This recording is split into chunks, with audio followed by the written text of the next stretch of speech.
Hello and welcome to Fiction Hack, a podcast where we attempt to enhance our understanding of the modern story. Mm-hmm. I'm Colin Monroe, and this is Ross Lawhead. Sorry. So that's okay. So we've got an interesting episode this week. Yeah. Well, why don't you tell us about it? All right. So 2 weeks ago, we did the Ready Player One podcast, and that kind of opened up a lot of. Kind of opened up into deeper waters than I'd expected with that one, which is good. Which is what this podcast is about, exploring those deeper territories. But then it kind of occurred to me that we hadn't really kind of laid that groundwork, and I think we probably touched on it in the first podcast episode. But I figured it was important enough just to dedicate an entire episode to. And that's really just kind of what the purpose of story is, and also just kind of touching on what even truth is. And when you say story, do you specifically mean fiction? Yeah, fiction. I mean, because you've got your art forms, which would be your movies, your books, your comic books, your music, and all that kind of thing. But then you've got what those things are saying, what the message and the story are within those things. So, with a movie, you can have a Star Trek or something, and then you can have a documentary, and those are two very different kind of animals, even though they're essentially the same medium. So we'll be talking about fiction when I say story, and that would apply to a story that you read in a book, story you see on film, however you get that message, whatever the messenger is, this will be a similar sort of message. So that's what I mean by a story. And really, I mean, the way it connected with the Ready Player One, for people who haven't listened to that one, is that we were. But everyone should, though. Everyone, if you haven't listened to that one, go back and listen to that one first. Yeah, it's fine. I mean, it's good. So that was 2 weeks ago, because we did the Doctor Who last week. But coming back to that, just thinking about it over that amount of time, we were talking about what nostalgia is, and it's like, well, is there a point to having something like Ready Player One, which is just cashing in on kind of the nostalgia factor, and saying, yeah, you had this when you were a kid, now you can watch this on the screen if you give us money again, and all that kind of deal. It just kind of there's only a value in that sort of thing if there is a good story, if there's a good message, which again, for the setup for that episode was that you had only seen the movie, I had only read the book, and I believe that still holds to this day. It certainly does on my end. So the book did actually have a real kind of meaning to it, and even though it was dressed up in the nostalgia factor, it still delivered on a deeper level, a more kind of emotional level, for me at least. So I thought it would be good to kind of go back and explore that. I don't know. What do you think about all that? Yeah, no, I definitely think so. It's something we like you said, we talked about briefly in the very first episode when we were talking about what is this podcast all going to be all about. And when we first came up with that tagline of enhancing our understanding or appreciation of the modern story. And like how, modern story, it's all fiction, but it resonates with us because there is a deeper truth, or it speaks to a truth that is deep within us. I mean, it really should have been subject one. If we're gonna write a book about this, that would have been first chapter. I think is just what is story, what is a good story, what's a true story. And I think a lot of times, well, for me at least, I assess a story as to whether it's good, as to being whether it's truthful. And really kind of that's what the Die Hard episode was about. See, it's all tying together. That's what the Die Hard episode was about, was kind of me just trying to figure out, well, is Die Hard a good story? Is it a true story? It's obviously a well-made story, a well-made movie. So the artistry is there, and the technique and the skill is there, the craftsmanship. But then, what's it really trying to say? And it's really hard to try to figure out what a piece of art is trying to say. And even the people who make it, the writers or the directors, they often are under the impression that they're creating one type of story when really they're telling another type. That could be subconsciously, that could just be through their own kind of limitations. So I remember, when you say like all stories, then say something about the human condition. I mean, or potentially, least, yeah. Well, I think, don't you think that they do though? Whether they know it or not. I mean, yeah, no, you're absolutely right. Like whether they know or not, I think inherently, if we are people telling stories, then those stories are going to be from a person's point of view. Yeah. And I was thinking about this yesterday. Which is why I think stories always benefit when the writer's sort of thinking about things on that level. Or, you know, not just the story, you know, not just from what happens from A to B to C, but, you know, thinking about what is it that you're actually extracting from your characters? What situations are you putting them in that you want people to see about themselves? Well, here's the thing. I mean, we as a race are extremely self-centered. You know, we love to hear stories about ourselves. I think you could write, you know, a technically good and true story about, you know, the parking lot outside or the field or something like that, and from the field's point of view, and it would be a good and true story, but we would find it uninteresting. It'd be boring because it doesn't say anything about us. Even when it's something like, you know, a Jack London tale like White Fang or Call of the Wild, we are only interested in that tale so much as we can put ourselves in the place of the animal it's about and see ourselves through that kind of lens. And I mean, I think, and I was thinking about this yesterday because just how kind of Hollywood is dominated, even the publishing industry, music industry is just dominated by white guys, you know, and we're kind of losing a perspective just by closing ourselves off. And when you get something like a Wonder Woman that's directed by a female director, we get something like Black Panther, which, you know, directed by a black director. You know, these are really compelling viewpoints that we're kind of closing ourselves off to. There are kind of movies where, you know, are done by white guys, which are about maybe black culture or you know, a female perspective, but those would be very hard for, you know, a white person to write and get himself in the mindset of. Whereas, you know, we've got all this kind of untapped potential, I feel, which, again, is part of the whole money machine about, you know, producers want to give people what they already want. They don't want to explore what they may or may not want. That's too risky. But that's probably a subject for another time. But, I mean, coming back to truth and story, yeah, you're right. I would concede the point that absolutely stories should kind of when you talk about truth and story, you're not talking about opposites, or, you know, they're both the same thing, right?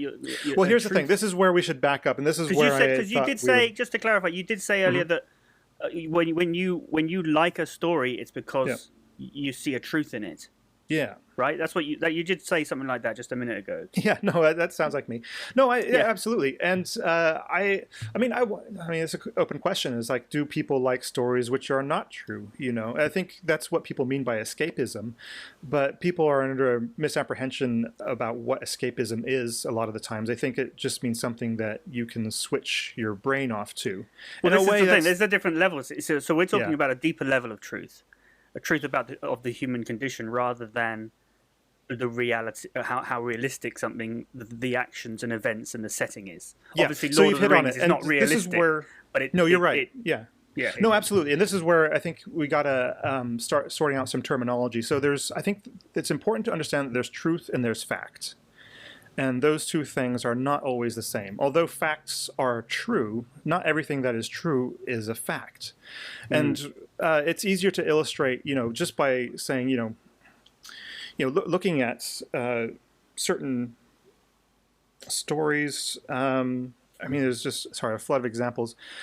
I want to introduce a huge point in a moment, which may be interesting, just given both of our kind of natures and perspectives. But we can say for now that something like Star Wars, for instance, has got a truth in it about kind of relationships, you know, father and son, that kind of thing, even though it didn't factually happen. You know, it's still useful to us to understand our own relationships with our fathers, with, you know, our estranged twin sisters who grew up on the other side of the galaxy, all that kind of stuff. You know, those eternal truths. We still identify with those because it resonates with us, because we do realize there is something true in that, even though factually. It did not happen, of course. Yeah. And so I think, yeah, a good subject for this study is actually something like the Bible, which is a lot of different books written over a lot of different times for a lot of different purposes. And so it's important to understand that although I believe that not all of the Bible factually happened, I do believe that it's true, and which is why I think it's a good example for this. But you can, there are people who are just hardliners who say, everything in the Bible is factual, everything happened, Yeah, and they completely stupid. yeah, well, they completely overlook the fact that there are a lot of sections of the Bible which are non-narrative for a start. There are songs. Well, did the songs actually happen? I mean, somebody actually wrote the songs, but the Psalms, there's no factual information or very little in it. Yeah, actually, I can think of a really good example of this. It's like the creation. Yeah. When you look at the, obviously the world wasn't created in 7 days because a day is a rotation of the Earth. So how can the whole concept of a day didn't exist at the beginning of creation? Yeah. And that story is pointing towards argument. Yeah, it's pointing towards a different kind of truth, a non-factual truth. Even though it's relaying it in a factual narrative sense, it's really the author has got a different aim in mind than saying, well, this is exactly what happened. And I would actually extend that further into the creation of Adam and Eve, and even Cain and Abel, just going down past Noah even, and saying, well, I don't think these people really existed, not probably in the sense that they're portrayed. Take the Garden of Eden story. I do not believe that Adam and Eve existed, although lots of people do. Seventh Day Adventists are one of those groups of people, but you find a lot of people who just take it as read, I mean, it's not a new thing to say that it didn't literally happen. There was a philosopher called Karl Barth who famously wrote a letter to his niece, who asked him when she went to school one day, well, our science teacher says that the Bible doesn't happen, but I believe that the Bible does.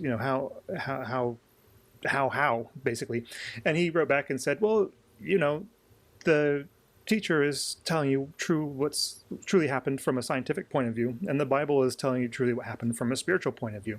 And that would have been what the aims of the people that were writing the Bible or recording the Bible would have been. So, and again, it can seem quite arbitrary, kind of where you draw the line. And like I said, I would go up to, past Noah even, the flood myth is kind of a trope, if you like, of a lot of cultures have flood myths. And, at a point you don't really know, like maybe all these cultures do have flood myths because there was actually a flood. On the other hand, maybe that taps into something kind of in the human condition, and something, maybe a fear around that time of, nature, and it was a popular mythology, and so it got carried over into a lot of different cultures. Okay, now let's back up. So let's look at the Garden of Eden story, because this is something that I spent a lot of time thinking about, and it was it kind of shaped me once I came to a conclusion on it. Is that if we believe that Adam and Eve literally existed, then the story of the Garden of Eden actually loses some of its, or almost all of its, relevance to us today, in that if it was just factual, then that's just happened, then that's just information, and it doesn't really have a lot of bearing on our lives right now.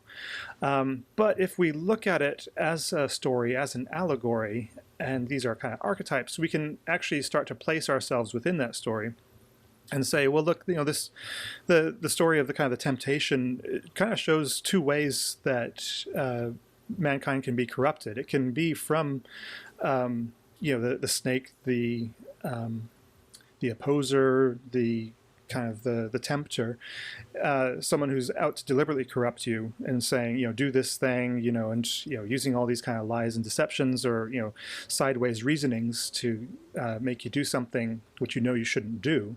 And it can also come from as you know, that's what happened to Eve. But then it can also come from someone who is well-meaning, who believes they have your best interests at heart, as Eve did to Adam.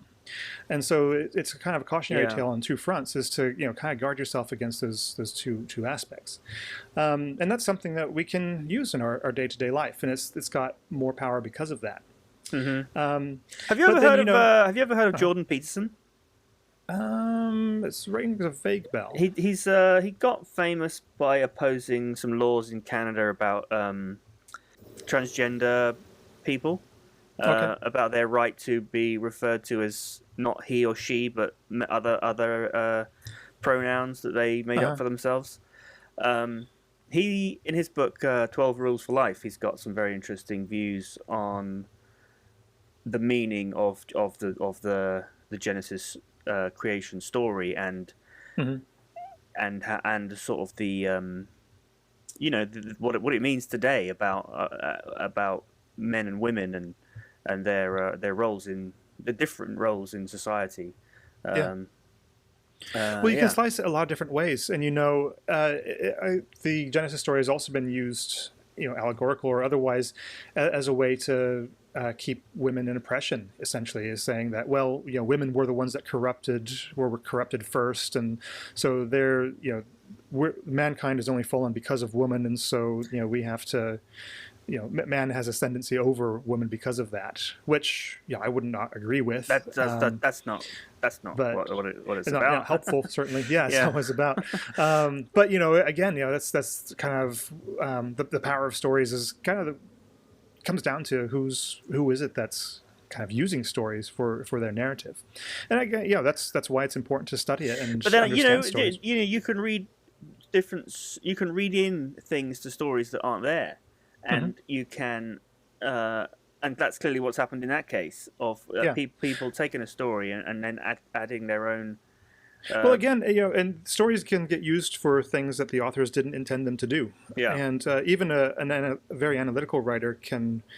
I was going to bring up earlier Oscar Wilde, because in his book, The Picture of Dorian Gray, he's famously got sort of a preface which talks about art and beauty, and he says a lot of things, many of which are contradictory just within the list itself, and some of them I believe are just outright falsehoods or just contradictions to the actual story he makes.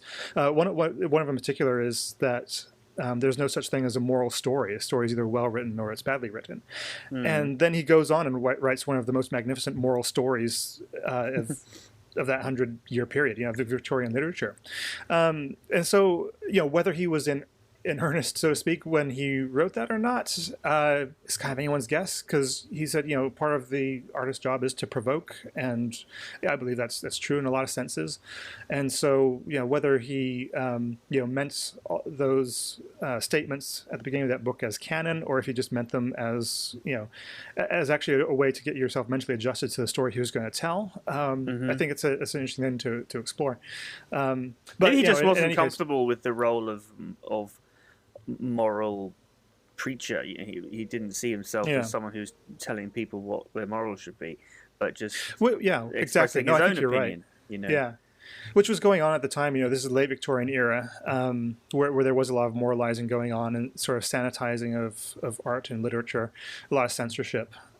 Which wasn't true through the entire Victorian period, but at the time that he was writing, I would have thought absolutely wanted to have distanced himself from all of that as well. But anyway, carrying on through the Bible and stuff, I would say even like Job, a book which is almost entirely dialogue. I think it's important to recognize that that's, if not a poem, it's possibly a play, designed to be performed perhaps. You've got, a kind of a setup, and then you've got a very poetic structure of point, counterpoint, and referencing within sequence as well of the his friends and their speaking, and then you've got the appearance of a god, which is very which goes back to sort of Greek tragedy even, and most certainly past before that as well, of a god appearing at the end to kind of just answer all questions. And Job is splendid and magnificent because God only shows up and asks more questions. And one of my favorite quotes from G.K. Chesterton about Job is that the reason that Job is satisfied at the end of that, because his whole thing throughout the book is, I'm a good man, I've done everything I should, I've upheld all the laws of God, so this is basically unfair. God shouldn't have done this to me. And all of his friends are going, whoa, back up there, Job. I mean, you must have done something. There must have been some sin you haven't atoned for. It's like, no, I'm pretty sure I'm certain, in fact, that I've atoned for all my sins. In fact, all the sins of my sons and relatives, I've atoned for those as well. And then they say, well, come on, nobody's perfect. There must have been something. That's only interesting in the context of the setup, which is that Satan has said that he can get Job to basically blaspheme God or speak unfairly against God, and God says, "Yeah, I'll take that bet." So you've got this kind of theological discussion going on where Job is saying some pretty harsh things about God, and the audience would have to be, or whoever's listening would have to be thinking, has God just lost the bet? Can God lose a bet? Has Job blasphemed God's name? And Job is justified right up until the end. And his friends have all these answers for him. And again, if anyone who's in the church or otherwise who's experienced a lot of hurt and who's asking these questions will invariably come up against people who believe that they have the answers. It's like, well, the reason that you got divorced was because of this, and you have to say these prayers, and you have to do all this kind of stuff, or the reason why this person died is because of this, and that's really hard stuff to hear, it's, I think, a lot of times untruthful to say that we do have the answers to all of these things, because we don't, and that's why I keep going back to Job, because then God comes back. He's just got more questions of his own. And this is the Chesterton quote, is he says that the riddles of God are more satisfying than the answers of man. And I think that kind of bears into our discussion as well by saying that I think a lot of times when we talk about what a true story is, or, apart from being a factual one, but what is a story that has truth that we can use that's meaningful to us? A lot of times it's not one that has answers. It's not one that says, well, you're wondering about this. Well, here's the answer to it. I think that fiction really kind of excels at just kind of exploration and just saying, well, you know what? We don't have all the answers. We don't really always know what's going on all the time. And there are some movies that don't resolve, but are all the better for it, really, because they aren't explored. I think if you think of something like Tree of Life, which I'm sure you've seen. Have you seen Tree of Life? The Terrence Malick? Is that the one with like dinosaurs and stuff? Yeah. Briefly, with Brad Pitt? Yes, Brad Pitt. I hated Brad that Pitt, movie. Sean Penn. Did you not like that movie? No, I absolutely hated that movie. I was going to mention it a minute Wow. ago as something that, yeah. Okay. Ooh, maybe we have to do a separate study on this. You're not going to make me watch that again. I am not watching that film again. That was just... I love that film. I'm not sure I want to watch it again either, because it's so powerful to a lot of people. well, it was lost on me, whatever his power was. Like, I was just totally bored. Interesting. Because, I mean, that's kind of what we're all talking about. It's got a theme of, the loss of a child and someone who's just kind of questioning, well, what does it all mean? What is the whole aim? Is anything worth believing in if a child is going to die? And, this is a question that goes right back through, the entire corpus of human literature and recorded experience is, just kind of the injustice of the world, and the mankind's kind of quest for justice, so then the movie kind of kicks off, and I think I do believe that Terrence Malick had Job in mind when he was setting all that out, because the themes it explores are very much in line with what God says at the end of Job. It's kind of, well, where were you when I was creating the heavens and the skies? Where were you when I was laying down the sea monsters and all this kind of thing? And the great part about Job is that Job is actually okay with that. He wanted answers from God. He didn't really get them, but he got he got a meeting, and commentators have pointed out that this is actually the last time that God, as the Father, as the one who is only Himself, this is the last time that He actually speaks to a mortal. Is when He talks to Job. So I think there's a lot there, and I don't know. Oh man, I'm trying so hard not to just argue with you about Tree of Life, but well, maybe you should. I don't know. It's or do you want to do a separate episode on that? We were talking about movies where you hate and then you come back to them and you kind of get them, but I'm not sure. Yeah, but I've also talked about movies that I hate that everyone says is really good, and then I watch them again because I want to give it a second chance, and I still hate it. Yeah, I know, and I think Tree of Life is just such a kind of powerful and different movie. I'm not sure that's the one I would make you watch again.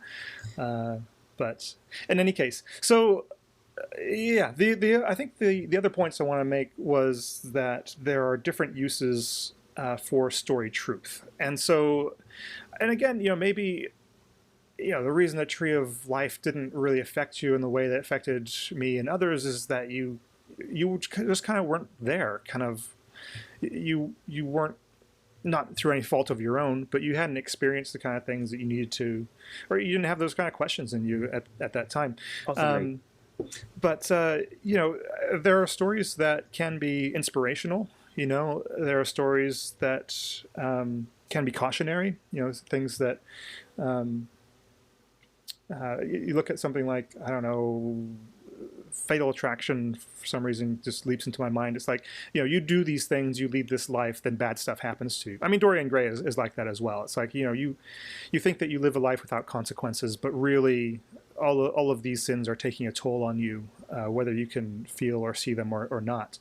And then there are also stories, this goes back to Aristotle, which are cathartic. They're a cleansing or washing of the emotions, and it's something like, Dead Poet Society for me was very it was inspirational and cathartic at the same time. It gave me something to aspire to, and it also just said it was okay to have felt the way I was feeling, and it was kind of affirming. If you're a person who is creative in a kind of very rigid kind of rule-based system, you need to kind of need to hear this stuff. And it's not saying that it's not pointing the way out, but it's saying that essentially you're not alone, and even though we don't have the answers, at least there's a shared experience that you can partake of. So. I don't know. There's a lot in there. Is there anything you think needs kind of exploring a little bit more for our purposes here? I've been talking a mile a minute. I realize that. Yeah, no. So, we're talking about truth and story. For those of you just joining us, we're talking about truth and story. I feel like I could talk about this for like 8 hours, and people just kind of dip in and out. Because again, you can bring just anything into the discussion. Because here's another point I was going to make is I think we should spend more time talking about these things. I don't want to ever really kind of focus or fixate on the negative, but I think you can look at some of these principles and how they work when you look at how they break down. And you can, if we look back at Die Hard just as something that we've discussed recently, it's like the reason that movie just kind of doesn't sit with me, even though it is pleasurable and enjoyable to watch, is because I feel that it's not true. I don't feel that. But on that deeper level of truth, I don't feel that saying something true about the human condition, not sort of about its setting things. And actually, I was thinking just then that I've been watching Westworld. And in Westworld, this is great. I always look forward to the Westworld report. Well, okay, what's happening in Westworld? Yeah, I've got a good. I've got some good news. Well, bad news, good news and bad news. So I finished season 1, and season 1 absolutely blew me away. And this is exactly, and I think this is exactly what you're talking about, because season 1 says something true about the human condition, about urges and because they've created this world where you can kind of go and do things. You can well, they say be yourself and find out who you are, and that's a really interesting thing to examine.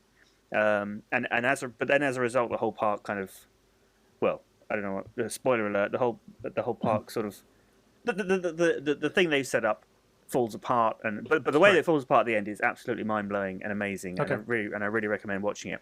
Second season starts, and it's just like a bunch of Marines coming in, trying to kill all the robots, and I just don't understand what they're saying, what was going on. Like some of the sort of hosts, the robots, have become sentient, and they're but it's just, it doesn't make any sense. It doesn't. It just says nothing, and I'm every episode I just fall asleep. It's become a really so yeah, I've given up on season 2. Have you already? Okay. Yeah. I've heard that it picks up in the second half.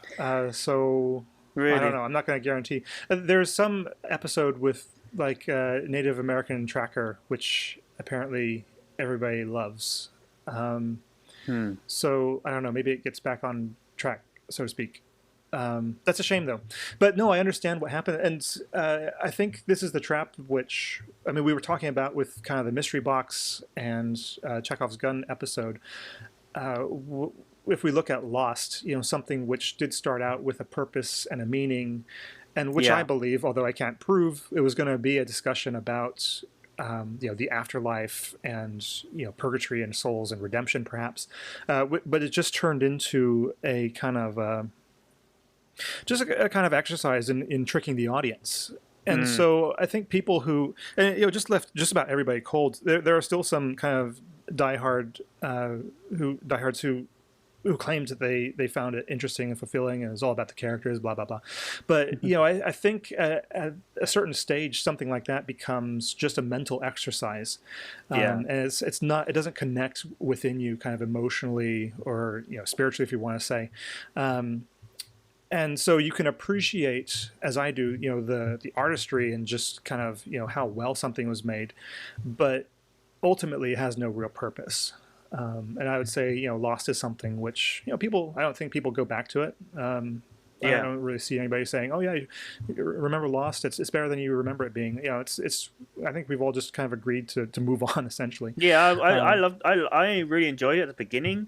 Yeah, it was me too. disappointing towards the end, but I'm never going to go back and watch the first season again, or buy the DVDs or whatever.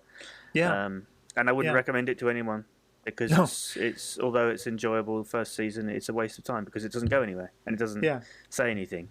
Whereas something like Buffy the Vampire Slayer, I'll go back and watch the first first season to fourth season. I think fifth and sixth, I got no real interest. It was kind of boring. There's a couple of episodes, but something that is good in parts, you can still go back and appreciate those. But with Lost, because it was all manufactured as a whole, and it just kind of and this is why I really like Star Trek, and because Star Trek knows it's not realistic. It's in a completely fantasy world. It's obviously I mean it's a realistic, not realistic, optimistic vision of a possible future, but it's it knows that the makers know that it's extremely unlikely that we'll actually get to something like that.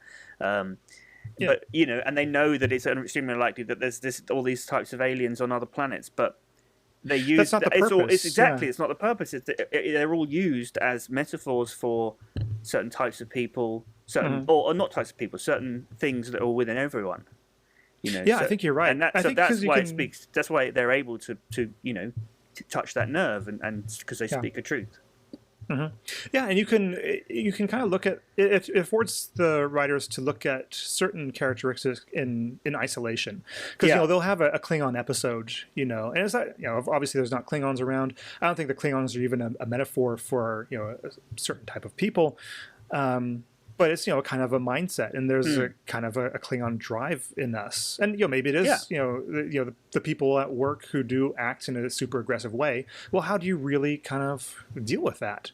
There was one episode which I'm thinking of blogging about. It was a double episode with Data's brother Lore, and Data famously doesn't feel any emotions. He's an android, but he's still on this kind of Pinocchio quest to find out what it is to be human and to try to be human. Lore, his brother, who feels emotions primarily, and it is driven by emotion to a fault, almost entirely. And usually with very selfish, ulterior motives, he is able to allow Data to feel certain emotions, negative emotions of anger and hate, which Data, just wanting to feel something, that desire to feel anything, really latches onto. And he wants to keep feeling hate and anger. And so Lore just keeps feeding him these kind of emotions. And of course, it's science fiction, so he's got a little, I think it's something in his thumb, Lore's thumb, that he turns on that allows Data to feel these things. At one point, he gives Data the option, do you want me to turn off these emotions so you can go back, being Starfleet and doing all this? And Data says, no, I want this. I mean, they touch on that. They touch on that again in the movie, in the Generations, because when they get to the movies, he does finally get emotions, and he goes down to the bar and he has a drink, and he's like, "Ooh, I hate this," and then Guinan, the bar lady, says, "Do you want another one?" He's like, "Yeah." yeah. No, entirely. And that episode really kind of got to me. And because especially here in the United States, and even today, President Obama kind of gave a speech saying, okay. No, we still call them presidents, even though they're not active right now. Yeah. He gave a speech saying that we have to get away from the politics of fear and anger and hate that's dividing our nation, and I totally believe that's true. And I will put my hand up as somebody who has allowed themselves to feel hate and anger towards the political situation, which is entirely unhelpful. And you've probably seen, posting stuff on Facebook and just getting myself in a tizzy. Actually watching this episode and seeing how, even what I believe is justified and righteous anger can be kind of subverted to a different end. It really affected me, and I resolved actually to just kind of back up and just approach these political discussions in a completely different way. And that's something that, watching an old Star Trek episode allowed me to do. And, special effects aren't great. As you say, the phasers don't make scientific sense. There's not a lot of fact in Star Trek, The Next Generation, but there's a whole lot of truth in it. Yeah. And, that's why that's a show that you can keep going back to. Unlike something like Lost, where you can appreciate it in the time almost, but really you're not going to. Well, because we were all hoping that it would lead to some truth, but then it never did. Yeah. Anyway, yeah. So that's I think that's a really good point what you just made there about Star Trek, and it applies to everything that things can have a whole lot of fact, but if they don't speak a truth, a deeper truth, then at the end of the day, that's what we mean when we say that was really good. It touched us. And it doesn't have to be all kind of highbrow, and and it can be something very common as well.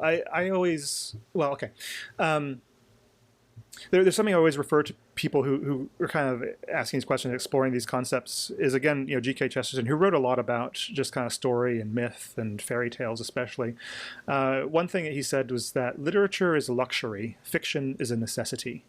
And what he meant by that was that, you have the books like Crime and Punishment and War and Peace or Infinite Jest and stuff, the books that are we all know what we're talking about, like Dickens, just dense, hard to get through, and just take a lot of focus and concentration.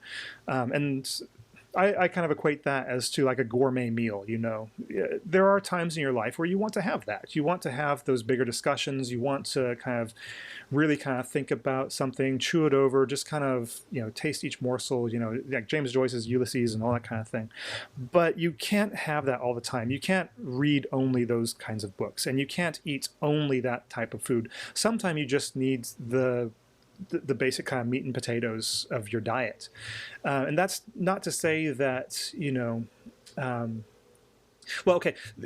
need the basic kind of everyday meals, but they can't all be like McDonald's, they can't all just be garbage. And so even though there is still a need for, comic books, your monthly comic book or weekly comic book fix, or, your soap operas, sitcoms, just kind of, pop music, all that kind of stuff. That's not to say that, well, if it's low quality, then it doesn't matter what it is. It's kind of even more important that you look at what you're producing because it's consumed on a more wide basis, So if it is a soap opera, if it is a piece of pop music, you should still strive for truth, even though it doesn't have to be, a kind of examination of, fundamental human nature. It should still be something that's nourishing and enriching on a mental or spiritual or, truthful, moral level. Let's just say a moral level. It should be aligned. So, and, again, I think we can all kind of think of sitcoms which, are basically junk food. They, feed you something that's kind of fun and has a bit of a sizzle, a little bit of and they just get you addicted. So they're kind of like Yeah. the crack cocaine. Exactly. Of fiction. Yeah. Yeah, and you can't live on crack. So No. And I think I think it is a noble calling to, you can absolutely, write for the bill, or just, make your sitcoms, make your pop music and all that kind of stuff, but still make it real. And make it something that people are going to want to keep going back to 25 years later.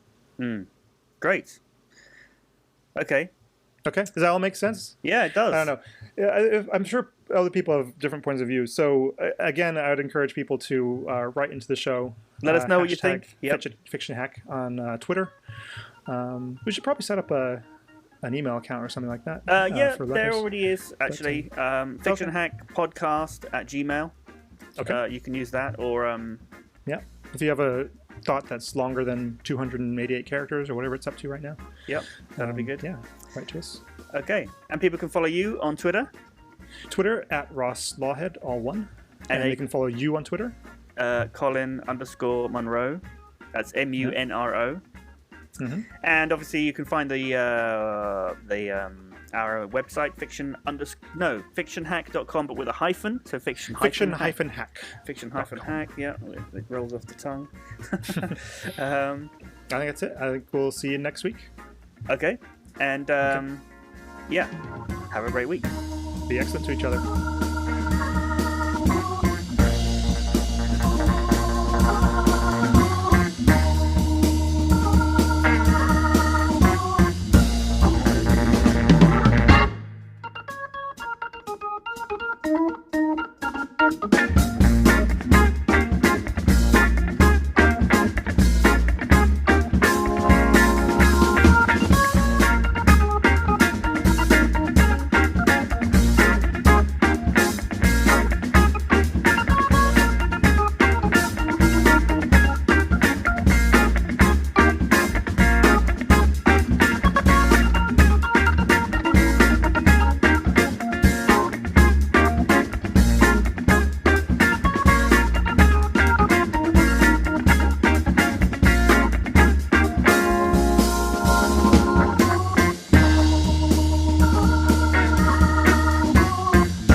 Lots of people believe that the world was created in 7 days. This is the Seventh-day Adventists and stuff. Oops, sorry, I got my son. What time is it?